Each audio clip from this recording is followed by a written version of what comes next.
Aloha mai kako, and welcome to Kalo to ECE, a presentation brought to you by Healthy Keikis and Healthy Futures, and one of two presentations in our series. The goal of our presentation and this series is to continue moving Hawaii forward in a way that honors the water, land, and people. It pays reverence to Kalo as a primary staple crop of Kanaka, Maoli, and Hawaii, and to support CACFP participants in purchasing and implementing Kalo into their care sites. These goals are also evident in our Kalo to ECE and CACFP resource guide that's available online. Ho'ihoi ka mole, return to the source. Return to the sources that have fed Hawaii for generations and will fill Hawaii into the future. My name is Noel Shaw. I am a proud makua of 3 Keiki and a lifetime resident of Hawaii that currently resides in Kalavahine, Papakolea on the island of Oahu. I am a lover of Kalo and a lover of Hawaii and truly committed to helping restore Hawaii to its glory and to its ability to care for many. Our coalition, Hawaii Farmwise Coalition, was created to continue to do this work on a bigger level within the early childcare realm. It is made up of all of these amazing organizations and the people who call those organizations home. And our vision is Hawaii's keiki and children and their communities are thriving through equitable access to nutrition, locally sourced food, clean water, and healthy aina rooted in cultural traditions and community resilience. We want to have a little acknowledgement section to our presentation and share that the Kalo portion of this training is the product of generations of ike, of knowledge, and its curation is to create a tool that makes it accessible to learn for early childcare providers who invest large amounts of their time and energy taking care of our beloved keiki. And if they're in the kupuna realm of our kupuna too. The CACFP portion of our presentations are developed by the support of our CACFP sponsors and organizations, influenced by the national resources developed to train and care providers on how to use the program to access food resources. So without the work of many, our ability to share about it with you today would not be possible. We mahalo those knowledge sets, we mahalo the work that they've done, and we hope to only build from them to share them out in a good way. Our presentation's components for today is talking about farm to early care and education. We'll share about Kalo, and then we'll talk about relationship building and maintaining as we develop out these new pilina that are focused on restoring the food system. We want to acknowledge maka'ai ka'ike. When eating, it is how we learn. And so may this presentation provide a good source for you to eat from so that you can learn and have the needed energy and resources for you to be able to flourish in this work. Farm to early care and education. So the Farm to Early Care and Education movement piggybacks off of the Farm to School movement of the early 1990s. It prepares early learners for future schooling. And in the Farm to School movement, there are 3 core elements: agricultural and nutrition education. So this could be a speaker series, this could be books, materials, this could be farm-based math or in-classroom experience, at-school experiences, maybe more paper experiences, or reading experiences, or hands-on. Also local food, so this is speaking to the procurement portions of what happens in a school setting, what happens in an educational setting is people have to eat. So when we talk about local food, we're talking about integrating that into school lunches, breakfasts, and snacks, and having that be part of the system of feeding and in feeding, teaching the haumana, the students who come through those doors, and then gardens and farms, whether that be gardens and farms at a school site or going on Huaka'i to gardens and farms and knowing that that's again connected to agriculture and nutrition learning, and we learn outside as much as we learn in the classrooms as well, if not more sometimes, because our bodies are engulfed in the elements, right? Within early childcare, we felt this last outer realm was really important to add community connections, as we know that our 0 to 5 or 0 to 6 year olds need that additional support to experience all of these elements. They need the help to process the food a little bit more. They need the help to maybe read the story while another makua is taking care of prepping the food for the time, or another caretaker is prepping the mats for sleeping time. We know there's many hands, and so maybe that is another parent or care provider who is outside the community setting coming in to teach and to do the early child care farm to ECE experience. And then the gardens and farms, of course, again, really small people, and farms and gardens can be really big work. They can be really little work or can be big. So again, needing that full force of a whole community setting to accomplish it. These are evidence-based exposures that connect our littlest people to the local food system and support healthy eating and nutrition habits from an early age. The core elements can be traced back to many indigenous and agricultural-based child rearing practices, and that's because these folks have had and maintained relationships to their environment as a product of needing to survive within them and be in healthy relationship with them, so they're able to do so for generations. So we mahalo those knowledge holders, and we learn from them still today, and we perpetuate what they've taught us, and we continue to do that because we know that it's fed for generations, and we would like to continue to feed for generations. The benefits of farm to ECE, according to the Association of State of Public Health Nutritionists, include shaping healthy habits for life, strengthening the local food system, experiential education, family and community engagement. Because the brain and the palate are at peak developmental stages between the ages of 0 to 5, exposure to farm to ECE can have really lasting positive impacts, nourishing the next level of consciously connected society members. When we're shaping the healthy habits for life, we're exposing their palates to those local foods, so they're on for it and they want it and they crave it, and they make those decisions to continue to invest in those systems as they grow older. With the experiential education, in that 0 to 5 stages, we are exposing them to the dirt, we are exposing them to the animals, we are exposing them to life cycles and to learning it in a slow and steady pace, at the pace that they're able to. So that is creating grounded and deep knowledge sets that last the test of time as they age and they become makua themselves. They become part of those family and communal systems of care, and they expose the next generation to those resources and to those experiences as well.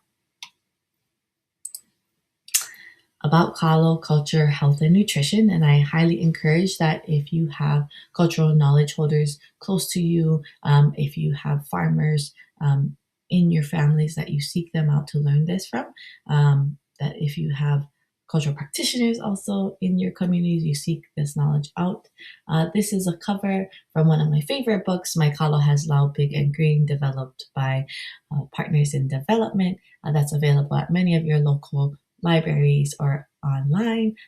This is a way of integrating learning about Kalo into your maybe care sites before nap time, and in a way that's really accessible to read a book and from there to share a beautiful story. And if you can pair that with then tasting some Kalo, that would be even better.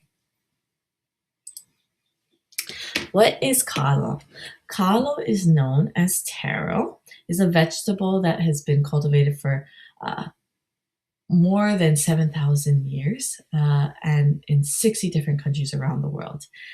It's a very complex carbohydrate, and it's the primary food source that's lasted the test of time.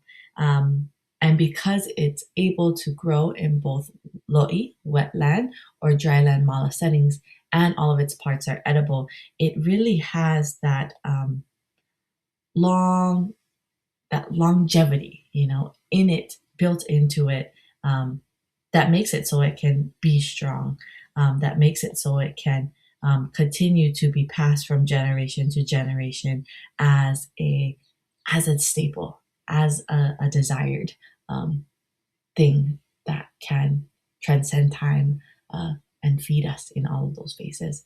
I wanted to just point you to this resource that's on the side here. It's one of the resources in our Kalo to ECE booklet, and you can access that online as well. And we'll go quickly through these parts of the Kalo in Hawaiian. So when you learn Olala Hawaii, the Hawaiian language, you are better able to understand Hawaii as a place.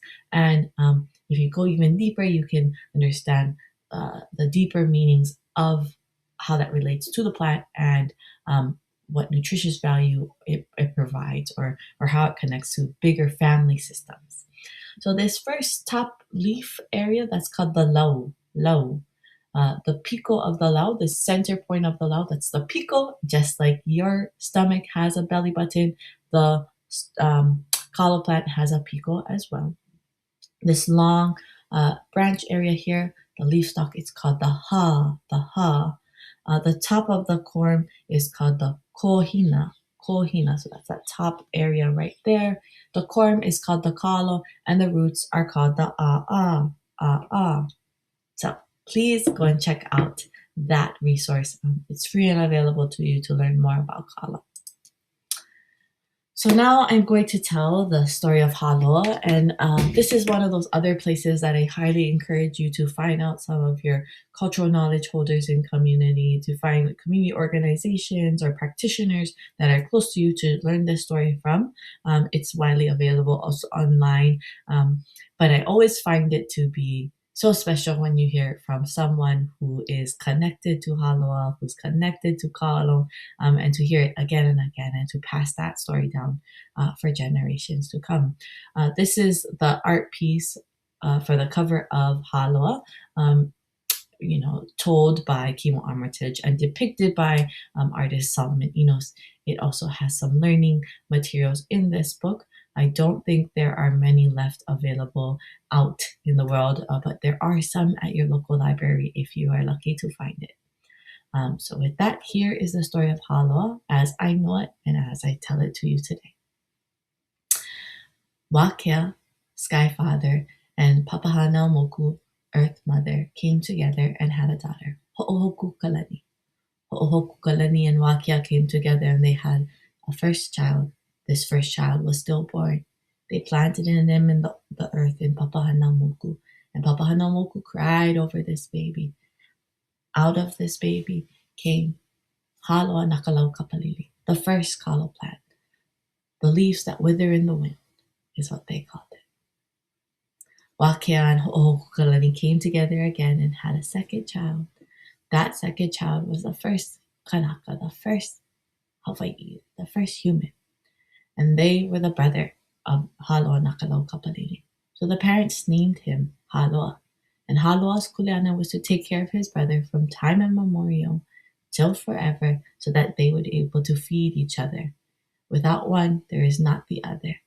So Haloa continued to take care of Haloa Nakalau Kapalili and taught many Hawaiians after him how to do so too. And that is how we came to be. That is how we continue to be fed as Hawaiian people. And that is the story as I know it and tell it to you now. Mahalo. And it's important that we tell that story because it teaches us about a really deep relationship with the environment and why we have a responsibility to continue to take care of it, because our kupuna have been doing this, our elders have been doing this in Hawaii for generations and generations, and they do it out of reverence, they do it out of love, they do it out of knowing that it's good for us to do. Yeah. So with all good stories, the story continues. The story has many parts, the story has twists and turns, and it's important that we share those truths, especially with you as a provider, so it provides context and it provides maybe a deepened understanding of how important this work is. and a deeper desire to do it too, yeah, because you can be part of restoration, and restoration is good. So at the time, when first contact with the Hawaiian Islands happened, kalo was the primary food of Kanaka Maoli, of the native people of this place. There are there are accounts of eating 10 to 20 pounds of poi a day, which is so much poi, but it's so, oh no, right? This is your primary food and this is what you're eating. And, you know, there was so much kalo being grown too. 50 acres of wetland kalo had been recorded at contact, and 50 acres is like the whole island of Molokai. And there were 300 different varieties of kalo that were also being observed, which is so many different varieties. And it was very strong. So kalo was very strong, very stable. But with the change of how Hawaii was working. You know, we had just the Hawaiian population, and now the population is being integrated with so many different lifestyles and so many different value sets. And because of that, you know, urbanization, water diversions, and shift to like plantations, and shift in governance and value sets, what kalo looked like in Hawaii changed. Because of exposure to outside disease, the Kanaka Maoli population decreased by 72% by 1920. Disease and also like outsourcing of Hawaiians leaving Hawaii more and more so because now they can. And these three pictures kind of depict what that looked like from an Aina perspective. This is pictures of Manoa. You can see in 1890, you can see it's flat. There's not much hale or big buildings. You can see there's a lot of lo'ikalo in there. And then in 1949, you just see huge amounts of urbanization. And then, you know, closer today, 2020, you just say, where is the kalo being grown? Where is it? Because of that, you know, in 1939, it was recorded that there were only 1,200 acres of wetland kalo still available, and only 80 different varieties of kalo remaining. So we went from the whole island of Molokai having kalo to only like 4 UH Mano campuses having wetland kalo. That's not to say that dryland kalo wasn't still being used, but again, the desire is decreasing with the decrease of the Kanaka Maoli population, with the change in value sets and governance, and what was important to Hawaii changing. Yeah. And it's important that we acknowledge that because of that, that's what disrupted our food system and our ability to continue to have kalo as a central point.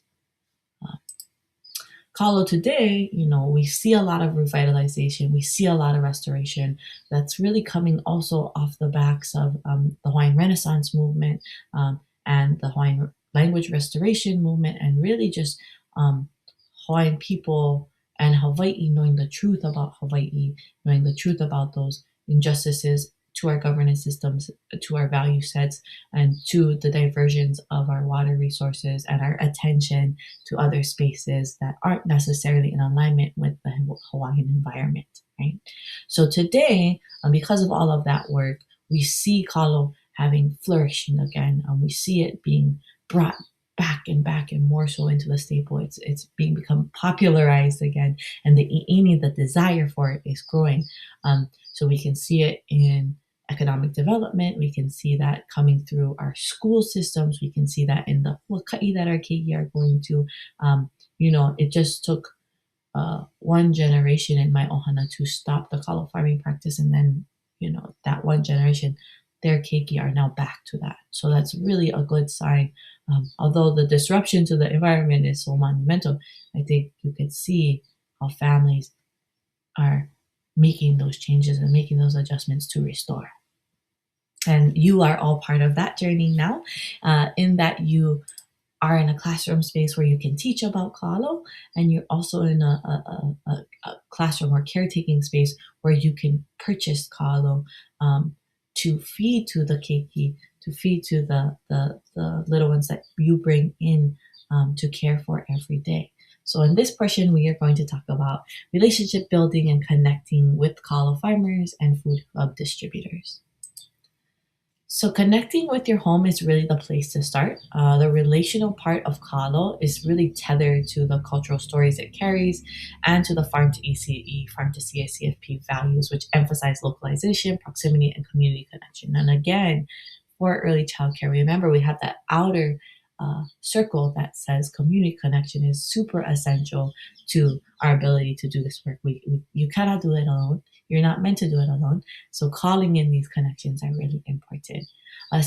Questions that you should be considering as you're kind of thinking about how to find these people, to connect with these people are the following. Where do you live? Where does the water you drink come from? What are the mountains and streams near you called? What used to be where you lived?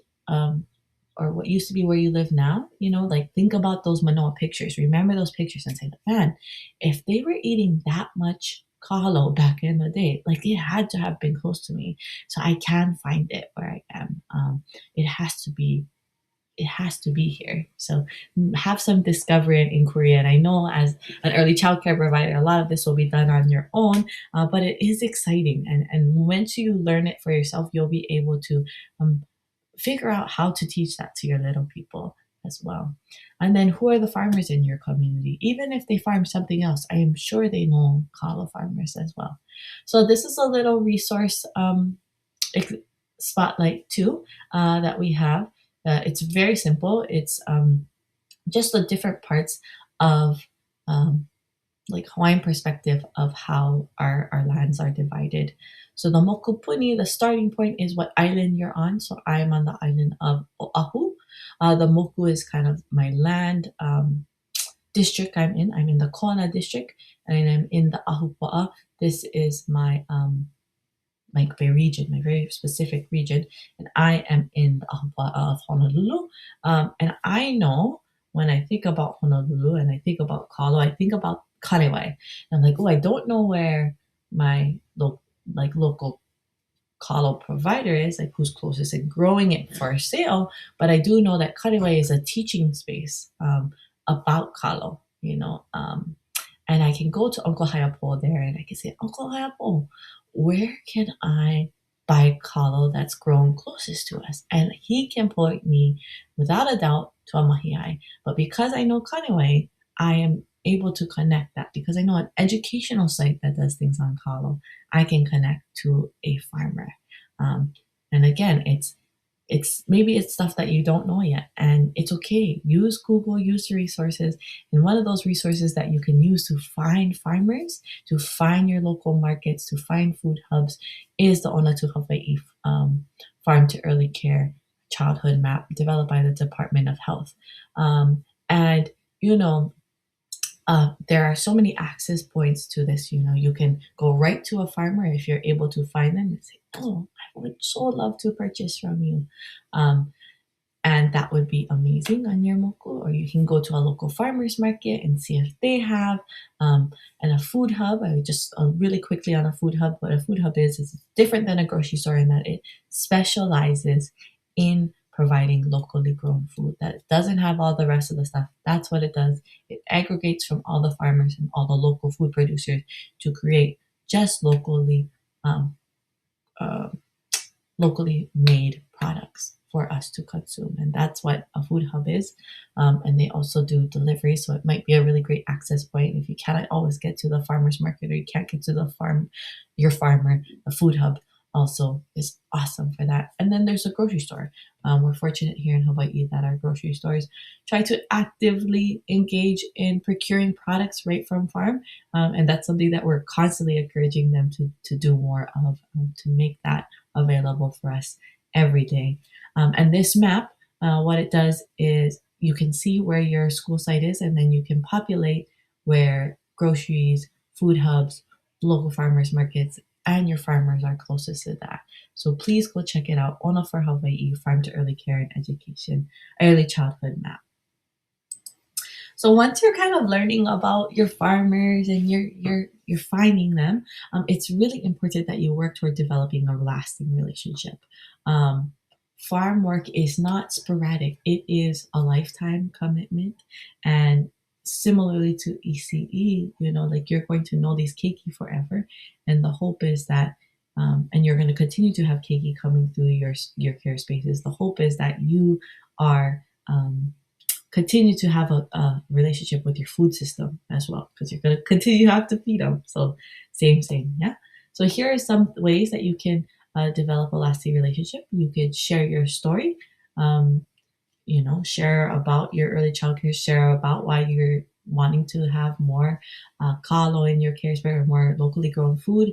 Staying consistent, once you develop that relationship, if you could continue to grow it and you could continue to purchase from that farmer or show up for their workies, it shows an investment in them, and it shows an investment in the aina that they're stewarding and caring for as well. Offer to help at the farm, always extra hands, and they will ask for the help if you offer it.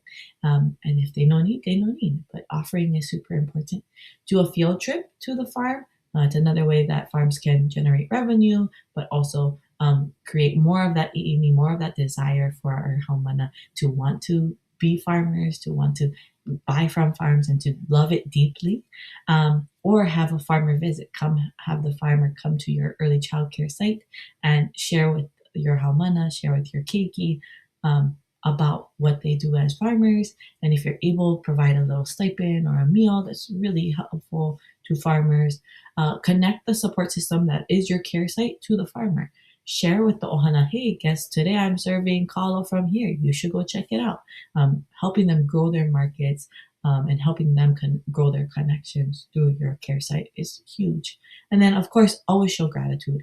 The intention is that as care providers are able to have this lasting relationship because they're putting in reciprocal care to the farmer, and that the farmer can build trust in that reciprocal care, and that there can be both ways of exchange, and in that way strengthen our food system, because there's the dependency and the connectedness between the two. To learn more about the health benefits of kalo and how to reimburse for it under the CACFP program, please go and watch our Kalo to CACFP presentation, also available on the Healthy Keiki Healthy Futures YouTube page. If you'd like to get kalo or poi for your care site, consider signing up for the Whole Ai Ohana program run by Kalo Tukanaka.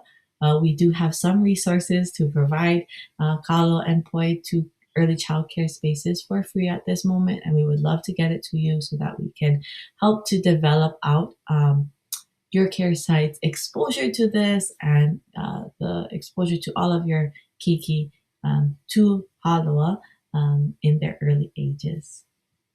So go ahead and scan this QR code and we can hopefully help you out. Please keep in touch. My email is there, and mahalo to our funders who made this presentation possible. PP Holo Kahau. Mahalo.